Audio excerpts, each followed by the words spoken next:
Friends, we're going to go right into our final session here, and I know what you're thinking. You want some white space between the last session and that one, right? I'm just going to say that you were thinking that, but every one of our sessions today is connected, and this next one, we are getting a hands-on, extremely practical look into our discipleship pathway. You're thinking, we just did a sermon series on this, like for 4 weeks, where we talked about the pathway of discipleship and everything. We've heard it, right? Here's the reality. We can learn all about something, but if we don't know how to do it, and we don't have the tools in our hands, nothing's ever going to happen. You already knew that. I'm saying it here. So Phil and Megan are going to spend some time in our final session training you as leaders to use this tool effectively. And some of you, you're already using it. That's awesome. You might be somebody here that that somebody's going to ask you a question about how to use it. Or maybe somebody's going to say, I wasn't at the training, like, can you tell me about it? And because you were able to see how to explain it, you can explain it to them. We believe that the mission to set captives free is going to need more than white space. It's going to need more than margin, Sabbath. It's going to need more than us showing up on Saturday morning. It's going to need us leaving here and finding someone to disciple. That's the part where you say amen. All right. Thank you. That'll count. Phil, bring it on, man. Hey, everybody. Thank you for coming today. It's wonderful to have you. It's wonderful to be at West Campus. This is my first time here since it's opened, so it's a real honor to be on the stage right now. But so yes, as Jared just said, we have finished a series recently on the directions of discipleship. Now, that series was kind of where we gave you the vision for discipleship. Right now is how we give you the real nuts and bolts how-to for discipleship. And one of the biggest things I want to communicate early on is that probably one of the things that keeps most of us from really diving into this is that we just don't think that we have what it takes to disciple somebody, you know? We just don't know enough or whatever the case may be. And so I just want to reassure you that we have designed this pathway with those sorts of fears in mind, and we try to make it very clear and very explicit every step along the way as best we can. But at the same time, we're trying to kind of push people into deeper levels of their relationship with God. And we have a little goal to see 400 discipleship relationships occur at the Ransom Church. Okay, that's our big. Thank you, Jared. That's our big. Didn't even have to know who it was. I just knew. That's our big, hairy, audacious goal, or whatever they call it, right? That we have 400 discipleship relationships. We're at like 70 right now, which is awesome. But in the next year, we want to get up to 400. And that's only going to happen by people kind of like taking that plunge, right? And one of the questions that often is asked is, well, sure, Pastor, I would love to disciple somebody. Just, let me know. Let me know when somebody comes along that you want me to disciple. And I'm happy to do that as much as I can. However, if we're ever going to get to 400, it's only going to be because you find somebody already in your life and invite them into that relationship. And those 70-ish relationships that we have right now, I would say 95% of them have been that. People just kind of approaching somebody in their life and saying, hey, it takes kind of some humility to make that sort of ask, but either would you disciple me or would you like to be discipled? And it's amazing to see the things that just happen when we get the courage to make that ask. So be praying about who in your life you might ask to do this with you. I bet somebody's already there. You just need to know. You just need God to open your eyes to who it is. So I want to dive into what we're going to talk about. First of all, what's our philosophy of discipleship at the Ransom? What do we mean by the word discipleship? Now, there are a lot of definitions of discipleship. There are probably as many definitions as there are people trying to define it. For some people, it's taking a class, right? Like sitting and taking a class and learning a whole bunch of information about Christianity, about the Bible, that sort of thing. For others, it's like, doing a Bible study. That's discipleship. For others, it's like sitting across the table and just doing accountability. For others, it's just kind of doing life together in friendship. I would say all of those things are components of discipleship, but not one of them is the whole of discipleship. And I'll even say that our discipleship pathway is not the whole of discipleship, okay? Discipleship is something that can happen and occur in every nook and cranny of your life if you allow it to. if you kind of submit that to Jesus. But for us, here's our definition. Bottom line, discipleship is the process of learning to follow Jesus in your unique context and teaching others to do the same in their contexts. So discipleship is the process of learning to follow Jesus in your unique context and teaching others to do the same in their context. So what do I mean by your unique context? What I mean is that following Jesus is different today than it was 2,000 years ago. It's different for a father of 3 than it is for a 15-year-old girl. It's different for a native of Sioux Falls than it is for somebody who lives in Iraq. I mean, there are certain unchanging truths. Scripture does not change, of course. But the contours of our life are constantly changing. They're constantly in flux. And there's always these new questions arising in our lives of, what does it mean to follow Jesus in this specific circumstance? And so we want to design something that helps us kind of bring wisdom into our lives, informed by the Scriptures and informed by theology, but able to hopefully fit it into whatever's happening in our life. So I want to share 3 truths about discipleship that we hold to be the case. First of all, it's this. Discipleship is not up and to the right. You know what I mean? Like a perfect kind of growth, up and to the right, like what you'd like to see like in a business profit, report or something like that. That's not how discipleship usually works. Usually it's more like this, right? It's just like it's like a roller coaster going every which way. The ups and downs of life, the contours of our life are often the grid by which we grow closer to Jesus. For example, somebody close to me dies, all right? And suddenly I have to ask questions about eternity, about my relationship with God, about, what do I really believe to be the case about life and death and these sorts of things. That often, if we allow it to be, can be a tremendous moment of discipleship, or a Jehovah's Witness moves in next door to me, and they seem to really know their stuff. And now I'm wondering, why do I believe in the Trinity, right? And so the things that happen in our lives are often the biggest springboards into discipleship, because if we allow them to, they kind of force us to go to God and go to the Scriptures and to seek things out. So discipleship is not up and to the right, but it's contingent upon the curveballs that life often throws at us.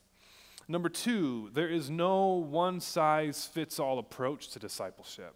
There's no one-size-fits-all approach. There are 1,000 books that you can buy that promise to be the end-all and be-all of discipleship, all right? There are experts in discipleship. You can get doctorates in discipleship, but the bottom line is there's no one-size-fits-all. We're all different. Our relationship with Jesus is going to be unique to who we are. As we said earlier, there's foundational things that do not change, but nonetheless, there's not a one-size-fits-all approach. There are those who live and die by verse-by-verse Bible studies. I think those are important as well. But then there's others who would say, it's about doing life together and just, having a more relaxed approach. There's not a one-size-fits-all, but there's more than one way to learn how to grow in Christ's likeness. And number 3, discipleship is never finished. It's never finished, okay? I even think that when we die and go to heaven, it's not done. Like, how can you ever be done growing more like Jesus? How can a finite being ever be fully like an infinite God?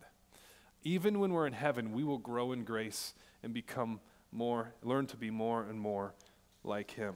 Discipleship is never finished. So, by now you may see a bit of a dilemma. If discipleship is this messy, if there's not a one-size-fits-all approach, if it's not up and to the right, if it's whatever the last one I said was, if it's none of those things, then I'm going to go back and find out what it was.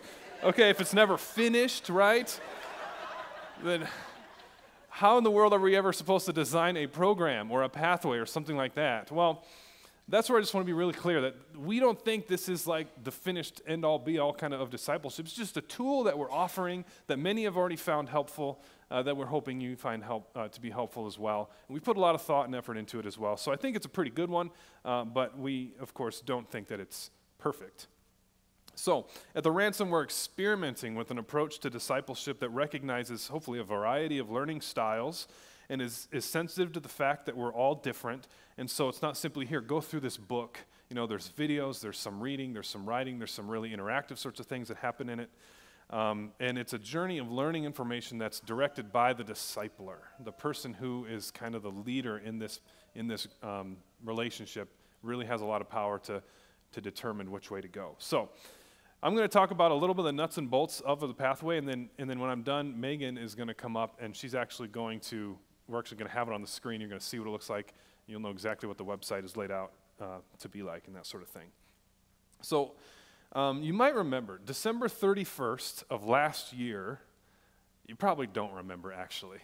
I preached a sermon where I first introduced these arrows, these 4 directions of discipleship. By now, if you go to the Ransom, you should be pretty familiar with these 4 arrows because we just finished a whole sermon series on it. But the bottom line is that we believe discipleship is not about where you are, it's about where you're going. It's about what direction you're headed. You may remember from our series, I think Megan said, it's not a destination, it's a direction, right? Discipleship is not about where you are, it's about where you're going. And so we need something to help people move in the appropriate directions, and we have these 4 arrows. And just to review, up is union with God. This is our vertical relationship with God, things like prayer, things like scripture, that sort of thing. Down is communion with others. We believe every disciple should be firmly rooted in a community with other believers, growing and learning together. Forward is justice and mercy, moving out into the world with the gospel, with God's peace, and bringing restoration where it doesn't currently exist. And then backwards is making disciples. We're all called to turn around and see somebody behind us on the journey and help them move forward into greater levels of Christ-likeness. And so our goal in this pathway is to create environments where disciples can move farther along in each of these directions. So we have 10 modules. 10 modules. What's a module? Well, a module is simply 4 meetings. In each module, there's 4 meetings, and each module just has a theme, all right? And I'll talk about those in just a second. But each module corresponds to one of the 4 arrows. Okay, so actually what we do is we took the first 3 arrows, up, down, and forward, and we just cycle through those 3 arrows for the first 9 modules. Up, down, forward, up, down, forward, up, down, forward. And then module number 10 is finally where we hit the backwards arrow, the make disciples. And that's where the disciple starts to grapple with, okay, now it's going to be my turn. Because I'll just say, this is my next slide, actually. 3 important points about the discipleship pathway. Number 1, it's all about multiplication. It's all about multiplication. So we want to make it really clear at the very beginning. As soon as you sit down with your disciple, you're going to say, listen, the reason we're doing this is because I believe you can do this with somebody else someday.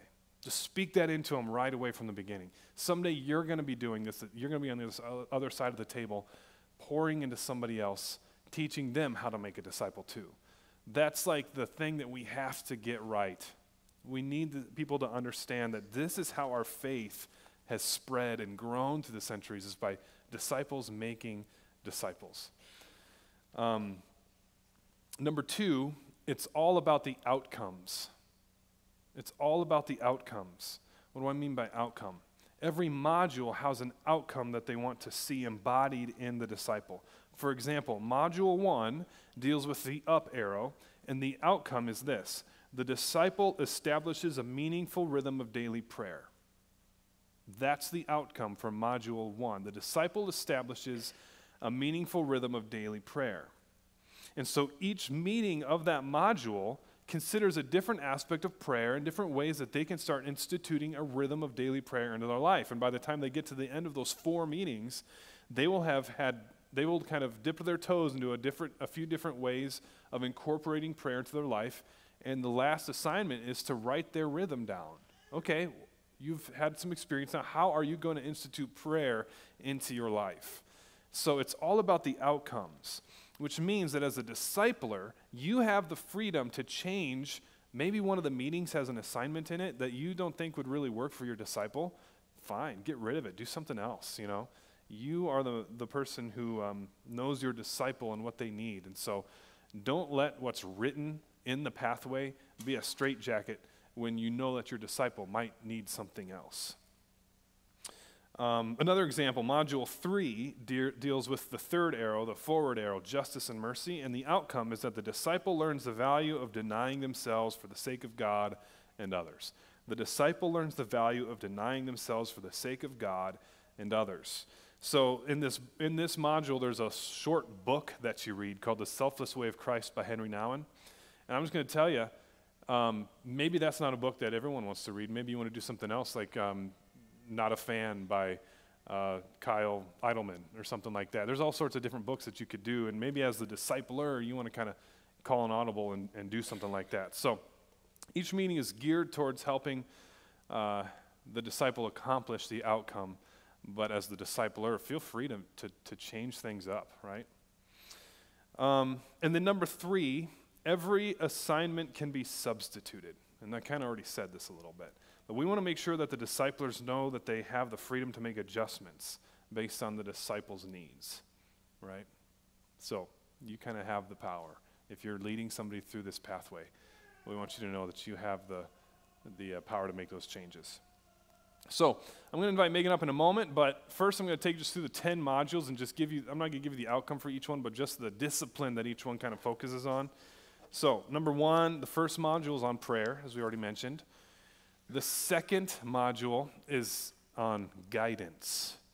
And you might be like, what's that about? Well, guidance, remember, module 2 is the down arrow, communion with others. And so we believe it's crucial for everybody to kind of submit to the wisdom of other Christians in their life as they're trying to discern things.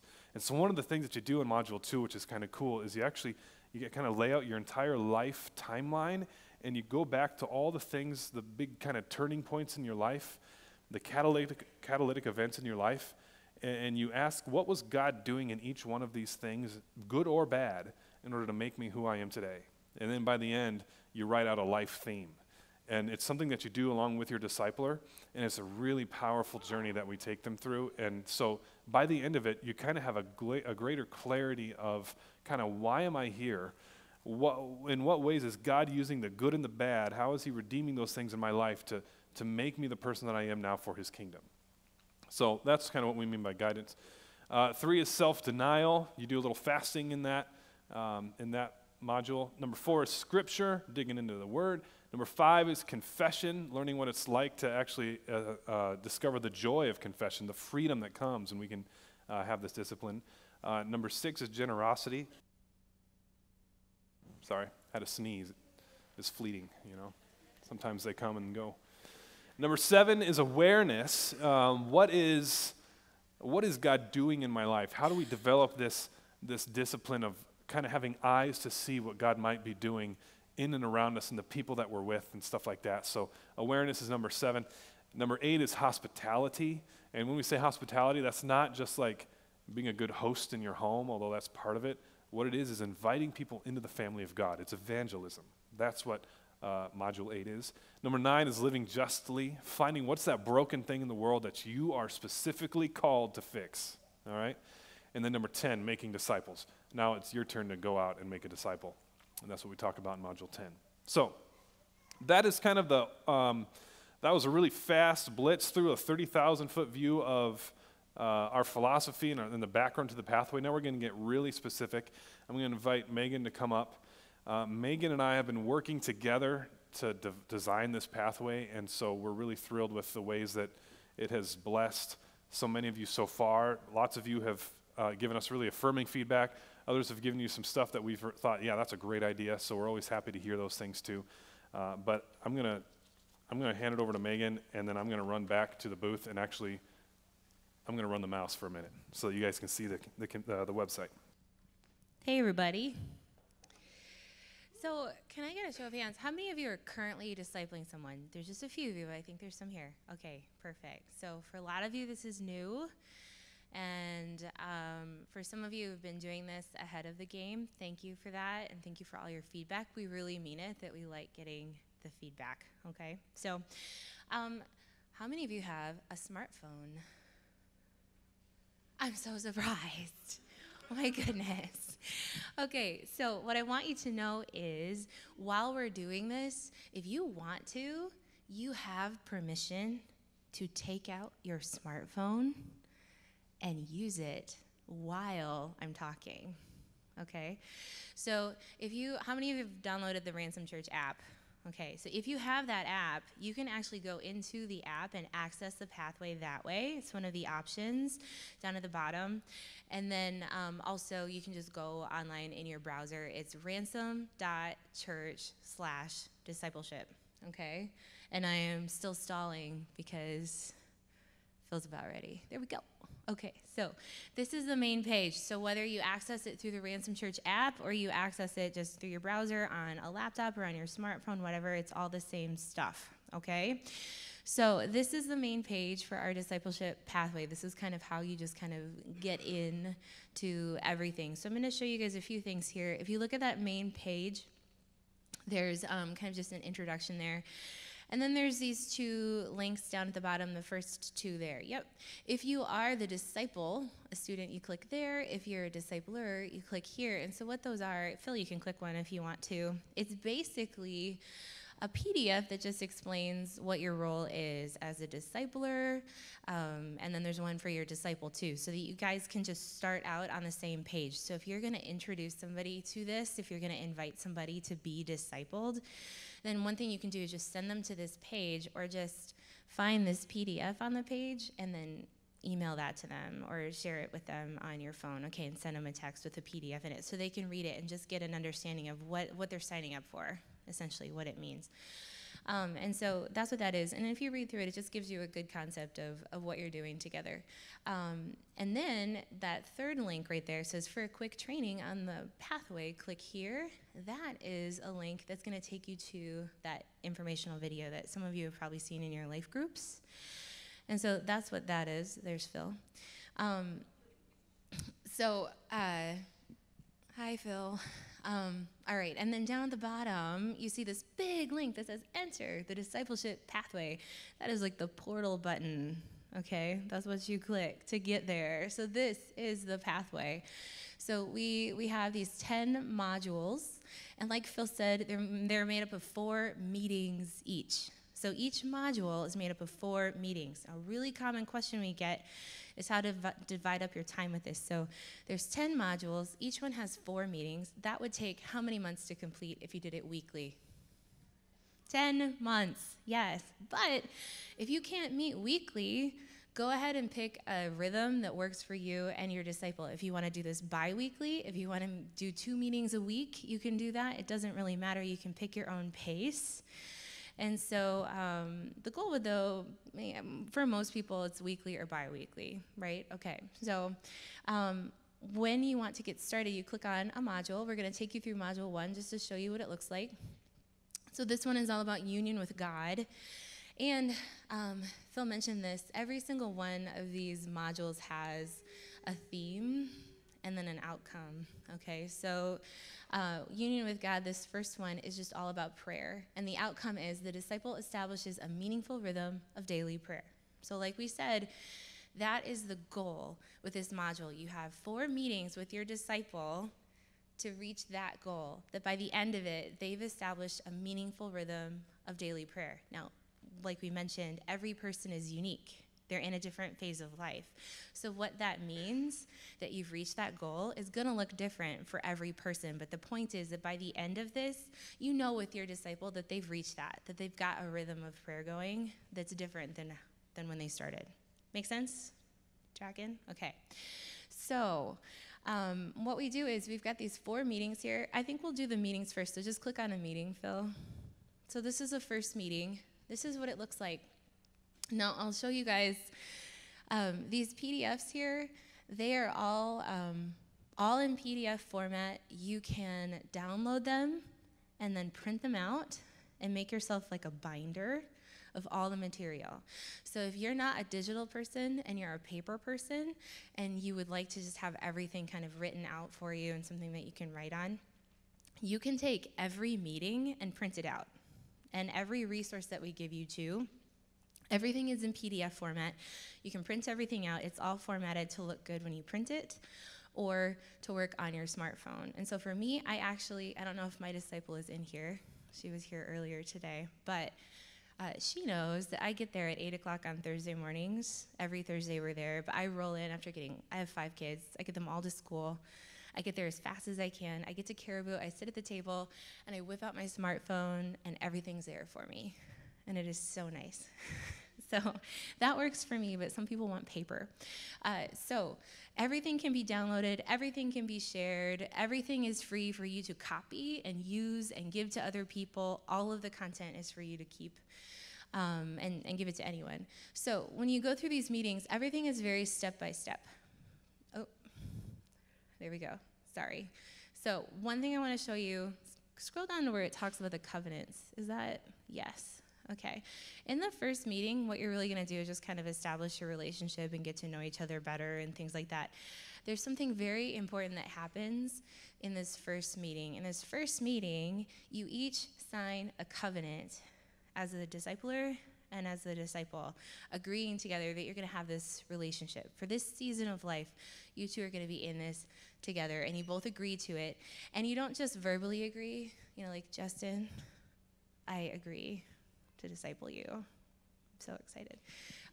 You can do that, but what we want you to do is on the resource page, which we're going to show you next. You can even go to that now, Phil. The resource page. Do you want to click over to that? Yeah. So this is everything that we reference in the materials that you need to link to online, or if it's an extra resource or something like that. It's all located on the resource page. So every module has this one page that you go to that's like your one-stop shop for every conceivable thing that you're going to need. If we link you to a video, if we send you extra content, something to read, whatever, it's all going to be on this page. So for Module 1 resources, you see those 2 links right there, a discipleship covenant for disciplers, yes, and the discipleship covenant for disciples. So it's a form that you fill out, not just because we love paperwork, but because when you fill out this form, this is the only way that we know at the Ransom that your relationship is happening. And so we just love to know that they're happening. We like to check in with you a few times in the midst of the process. And obviously we have this goal to have how many relationships by 400, yes. So we would like to know if we're reaching that or not. So ultimately, it's just very important in that first meeting, you don't leave that meeting until you guys have signed that covenant. You can do it right from your phone. And so that's important. That just lets us know that this is happening. And then otherwise, anything in those meetings as you follow through, it's just very self-explanatory. You just do the next step, the next step, next step, and it guides your conversation. If we reference a video that someone's going to watch before you discuss it next week or something like that, everything is located right here on the resource page. Does that make sense? Okay, so let me see here. Also, I will mention we're talking about following that discussion guide. Like Phil said, if you get to a question and you're like, this isn't going to land with my disciple, or this isn't going to make sense, or for whatever reason it just isn't, something that's going to be relevant to them, that's cool. Just toss it. The entire discussion for that week, if you don't want to do it, don't do it. But the point is that you keep moving toward that outcome, okay? So that's the only thing that matters. And also, we are really happy to help you out if you're like, my disciple is not going to want to read a Henry Nouwen book. That's just not for them. Maybe they're a teenager, whatever. Maybe it's just not kind of their thing. I'd say, first of all, stop for a second and wonder, maybe they don't know it's their thing, and they just need to try it, and we'll walk through it together. But if you know for sure it's not, and you don't know what to replace it with, just ask us. Just email us. I'll probably say this a lot today, spiritualformation@theransomchurch.org. That's what you email. And let us know your questions. If you're looking for some sort of a substitute for a resource or something like that, just let us know, and we'll give you suggestions. So we're really happy to do that. We want this to be as useful for you and your disciple as possible, okay? All right. Another thing, it's really good to just get familiar with the content ahead of time so you're kind of ahead of the game. So if you're going to start reading a book for the next 4 meetings and your disciple needs that book, it's good to just know that ahead of time. You probably will own the book. There's not that many times that we actually have you get a book. There's only a couple. But if you already own it, you can just bring it to the next meeting and say, hey, you can borrow my copy. So it's not our intention that people have to keep buying their own books or something like that. Hopefully they can be shared, if that makes sense. Let me see here. This is really important as we talk about the content, as you go through those meeting guides. Everything about the meeting guide is very simple. So when you look at it, sometimes it just looks like, this is it. So the point is, these meetings are all designed to drive connection more than productivity. So it's not about, yeah, there's a great example. So they're designed for two people to sit across from each other at a table and actually connect with each other and grow together with Jesus. That's the point. And so rather than have a lot of homework to do or blanks to fill out or write answers to every question, the point is that you connect. And so as the discipler, you really take the lead on driving that relationship. So you kind of model to your disciple what it looks like to be somebody who's open or vulnerable or talks about their relationship with God. You model from examples from your own life, things that God has done in you to help you grow, things like that. So you really kind of, you're the person who sort of sets the temperature of the relationship, you know? So you drive that. So as you work through things, keep that in mind, that this isn't about completing the content. It's about connecting over, you know, each one of these outcomes and really watching as God grows the two of you together in the process. But you lead it, okay? Let me see here. I think that's kind of all the basic stuff that I generally get questions about, but I'm wondering if you have any questions, and I have a helpful assistant who's going to run around with a microphone. And, whoa. It's a pick. He did not just break something. So does anybody have a question? Just raise your hand, and Phil and I can answer. I'm just looking on the app, and I'm not finding where the resource page is on the app. Helpful assistant. I will help you. Are we on the app here? You click on a module, and then it's in there. Oh, it's in the module. Yes, every module has its own resource page. And everyone has meetings and Oh, there it is. Okay. Yeah, I think we got somebody helping us out here. Thanks. My memory needs a refresher of what is the email for Question Spiritual Formation at? Well, it was really our goal to make that email address as long as possible. So it is spiritualformation@theransomchurch.org. Did we succeed? Did we meet our goal? Okay. About as long as they get, I think. In the back? Phil's going to have to run. I'm coming! I just get good at throwing it. So my question is, what about the people who are new to the church and don't necessarily know people, like essentially would be walking up to a stranger being like, well, you disciple me. What is like the plan for incorporating them into a community? Yeah. So just talk to us. Like, let us know. If you would like to be discipled or disciple somebody, tell us. We actually do have a queue of people who are kind of on either of those sides that we're working towards getting into pairs. So when I said earlier that that's not our like preferred method, it doesn't mean that it's not a method. Like, we do have a system in place for that. And the other thing is too, like, don't feel like it has to be somebody from the Ransom that you disciple. It could be anybody in your life, right? So. It could be anybody in your life, and it can be somebody that doesn't live in Sioux Falls. Mm-hmm.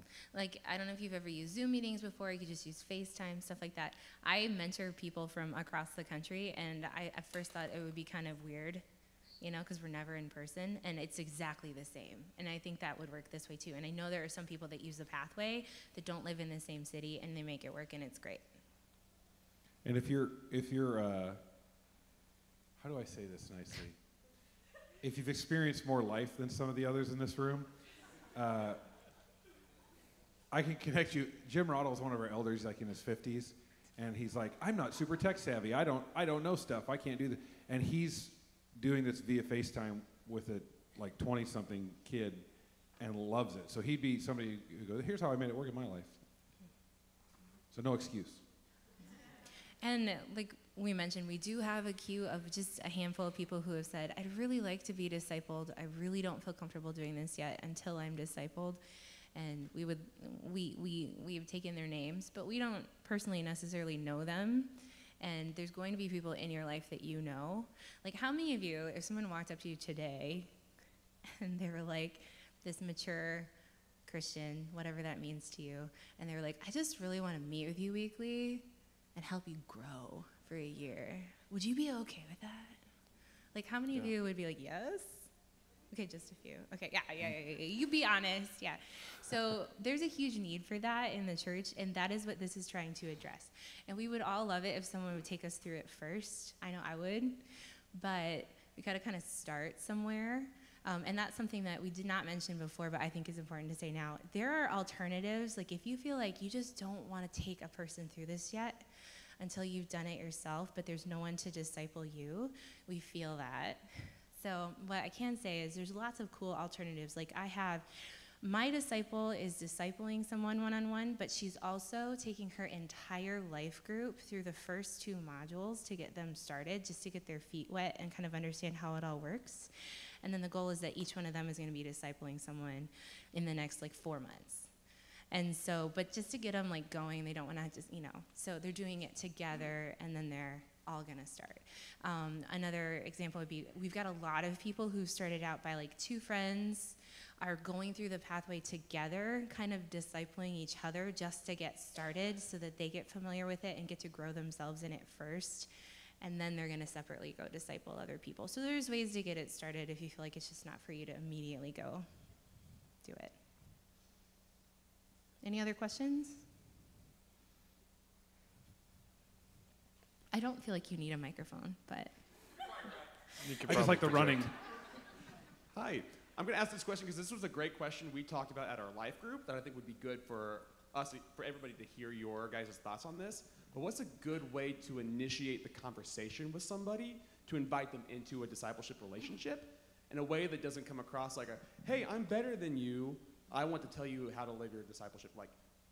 What's a good way to approach that conversation that invites them into something that's going to encourage them in their growth? Yeah. Well, the one option is what Megan just said, invite somebody to do it alongside you, maybe, if you don't feel like you have that. But there's a good chance that God has already started weaving this in your life. Somebody who just kind of asks you questions about the faith already, somebody who kind of obviously already looks to you in that way. That's the person you should ask. And chances are they were hoping you'd ask. And I know I have experienced this a lot. I don't know if this is a female thing or if it's all people. But I know for me, there's a lot of times that in my life, I've had a couple times where people have come up to me and been like, I would like to pour into you, but I'm like, no, thank you. Because it was just a weird situation where they were like, I just want to give you all my knowledge. And I was like, no, thanks. But more often than not, though, I've always wanted that. And so one cool thing to do is there's a few pitfalls to discipleship that I think stop people from ever really starting. And the first one is it's awkward. And that's a perfect way that you said that, because it's really awkward to go up to somebody and be like, I just have recognized you're not as mature as me. And I would like to help you become like me. That's really weird, right? It can feel really weird.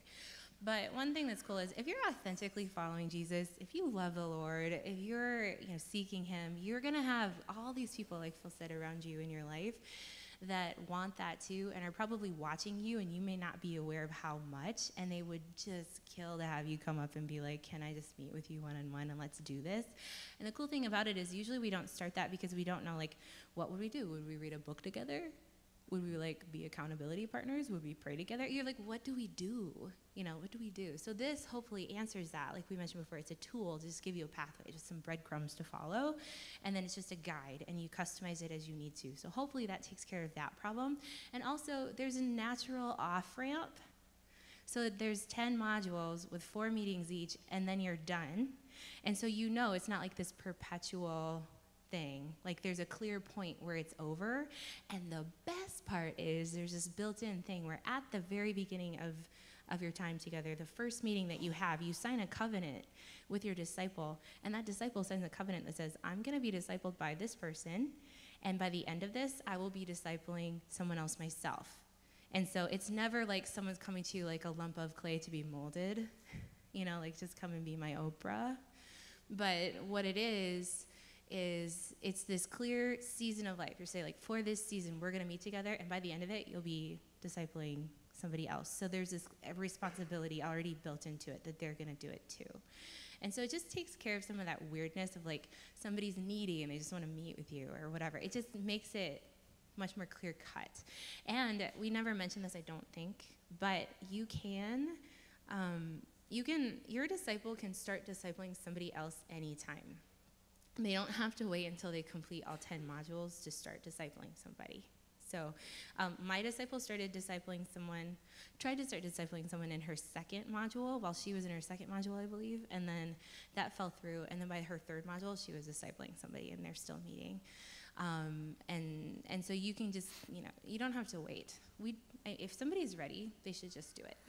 The other thing I'll add to answering Jake's question is just pray about it. Like, it's kind of crazy sometimes you start saying, God, is there somebody in my life you want me to disciple?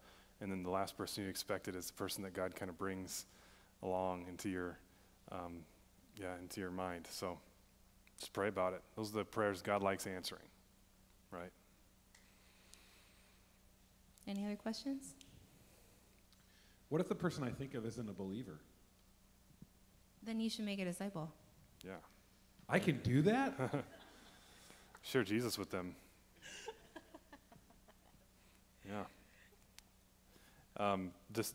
Discipleship, in my mind, there's not this polarity between evangelism and discipleship. It's all just discipleship. Evangelism is simply like pre-discipleship, right? It's helping people get to know Christ so that you can disciple them. So it's discipleship all the way down. Yeah. Sorry, one more. You mentioned someone was discipling someone and she kind of fell off the wagon. Are there resources in the church or within this pathway that can kind of help you if you, say you're 2 or 3 modules in and you're like, this isn't going the way I thought it would? Mm-hmm. Are there resources for that? I mean, other than like you can talk to us about it. Yeah. Yeah. Because every circumstance is going to be different, so we can help you through that. Yeah. Yeah, and sometimes if it's not a good fit, it's not a good fit. That's okay. And I think we just have to be comfortable with that reality. Sometimes it'll happen. Don't let it crush you or disappoint you, just move on to whatever else God is going to have you do. And also, I think this pathway is designed to help people grow closer to Jesus, and people want that, but when they start doing it, sometimes they're like, nah, I don't know if I wanted this as much as I thought that I did, and that's cool. Like, you know what I mean? You're nodding, right? So if that's the case, it's cool. You've loved them. You're there in their life. Always, if you get that vibe that it's just not connecting, if it's not working, talk about it. Like, don't let it be weird. Just, like, talk about it and see. Help them have an off-ramp if they want it. And that's cool. If they do, it's either not a love connection or maybe they're not in a season right now where they want it, and that's cool. I mean, it's not cool, but you know what I mean. I think there's a difference between people tripping over the resource and people tripping over the relationship. Like, if you guys just aren't clicking, that's one thing. If it's the resource, don't use the resource. Don't use the tool. It's just a tool. Mm-hmm. But if you built a relationship, you can find something else, and we'll point you to something else. Exactly. There's a moment in the Gospels where Jesus talks about, he sends his disciples out, and he says, okay, like, when you enter a home, if they're a person of peace, then your peace will rest there. If not, like, it'll return back on you. I'm not really sure what that means, but whatever the case is, what Jesus is saying is it's like not everybody's going to, like, dig your chili, Like, not everybody's going to be about what you're about. But find the person that is. Find the person of peace. And man, when you start praying, God, and we learn about this actually, Module 8, talk about person of peace. God will show you who that person is, and that's the direction you go, right? And if you're getting a dead end here, that's okay. Don't worry about it. The Holy Spirit's job is to move and to make these things work. So. And honestly, it's a huge gift. Like, it's a really cool thing to encounter things that put you kind of together with Jesus and help people understand that maybe somebody thought they were really doing well in their faith and they were close to God, but as soon as they started talking about God all the time with another person, they realized they hadn't grown as much as they realized, or that they thought that they had. But that's a cool thing. That's an important part of discipleship, is getting that awareness to understand where you're really at. And either someone's going to be hungry to grow or they're not. And that just actually happened to me this week. Someone emailed me and let me know, hey, so I have a friend who just started getting discipled and she's not really connecting with her discipler. And these are all the reasons she doesn't think her discipler is really working out for her. And I said, ultimately, does she just kind of not want to be discipled right now? And the woman was like, yeah. So be free. It's cool.